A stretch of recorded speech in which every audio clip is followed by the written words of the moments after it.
Hey there, Alan. This is footage from your February 9th LPC Swim video analysis session. On the left of the screen is your first video footage, and on the right of the screen is your second video footage. We're going to play it in real time, just so you can see the stroke for the two different swims. And on the left, I think the stroke rate was in the upper 50s, and on the right, it's around the low 70s, and you can see that difference at that reach and at the start of the catch after the entry. Then we'll watch it again in half speed, and then we'll do a further analysis, mostly focusing on the second video.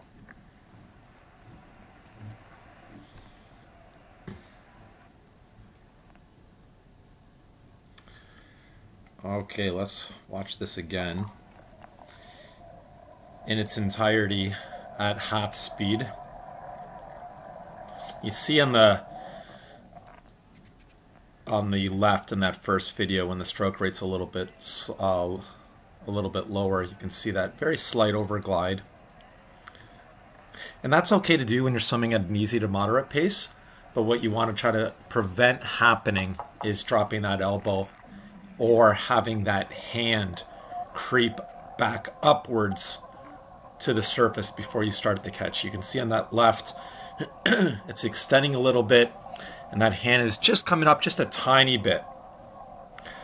Whereas on the right, on the left arm, on the second video, the fingertips and the wrist stay below the elbow at all times. Whereas on the right arm, once in a while it starts to creep back upwards to the surface a little bit when it overextends a tiny bit.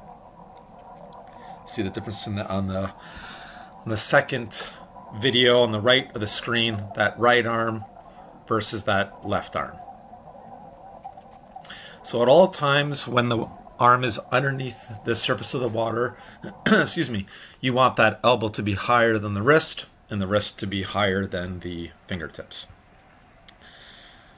All right, let's keep it on half speed, and we'll focus our attention to the second video.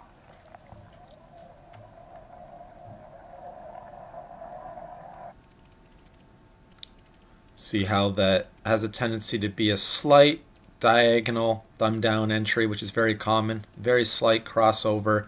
Then it corrects itself. Now we're starting to get into a good catch where you're holding the water a lot better, and then you're getting a very good angle, almost a perfect angle right there. To make it perfect, we're looking at something like that. So a really good angle there. That now you're starting to push backwards and getting a lot of good forward propulsion, but there's just that lag with the entry. Whereas here's the other arm, again, slight thumb down entry. Then it corrects itself, slight thumb down entry, slight crossover, but not much. It's pretty good.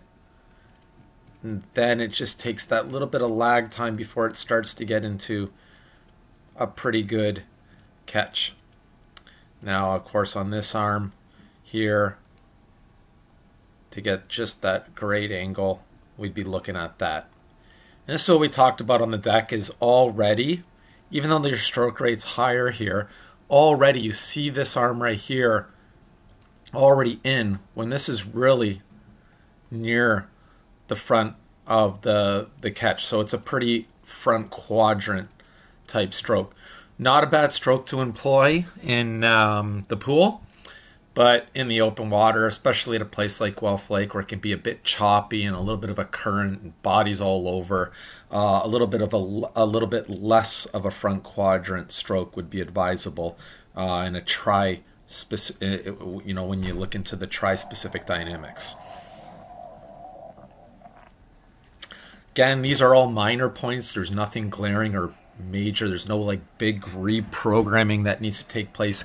These are just some, 2-3 minor issues to think about over these next few weeks, and experiment even having a slightly higher stroke rate when you're going at really high intensities. When you're going at easy to moderate steady, then you don't really need that stroke rate any higher than it is right now.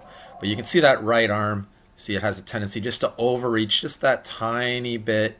And right at about this part of the stroke, we will have wanted to start the catch by now, so that it's going to be pushing backwards on the water earlier into the stroke. But we can see how it's still gliding, gliding, gliding, gliding, gliding, and then now it's starting to catch, trying to get that EVF. So right here we would maybe want this, but you can see how it's still pretty straight, and you're starting to get, you know, some wrist flexion, but it's pushing more downwards on the water. So again, I'm going to reverse it here. You see how you're extending, extending, extending, overreaching just that little bit, and then you're starting that catch. So just at that little bit of a lag, and it's during that lag that that arm over top is recovering over and is about to enter the water right now. See that right there? So it's already entered the water right there, and it's a pretty front quadrant stroke. And that's attributed to just this slight glide, glide, glide, glide.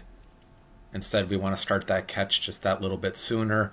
Starting that catch that little bit sooner, we'll get that EVF, that early vertical forearm. And that's on the right arm. The left arm, you don't see that quite as much. You see a little bit less of the hand creeping back towards the surface. It starts to catch a little bit better. You'll get a better, I think we'll get a better angle here. That left arm, we'll slow it down. You see how it does dive down a lot more than the other, than the right arm does. So it's maybe diving down a little bit much. But then it gets into a pretty good catch phase, and you're starting to get that EVF elbow bend right now. So there's a little bit less of a lag, whereas on the right arm it's hanging out there just that tiny bit more, and then going. The body position's pretty good. The kick is pretty good. We talked a little bit about the head posture is pretty good. We talked a little bit about that sight when you're breathing. Sometimes you're breathing a little bit diagonally backwards as opposed to the side. That's pretty minor. So a lot of really good things going on with the stroke. Just those three minor things to focus upon.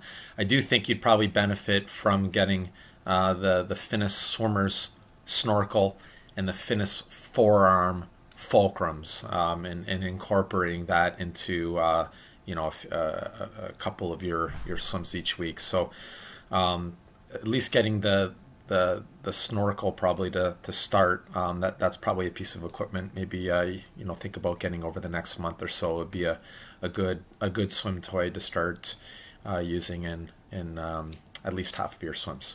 Overall, looks great. Happy swimming, and yeah, next time we get some footage, we'll compare it to the second video. Cheers.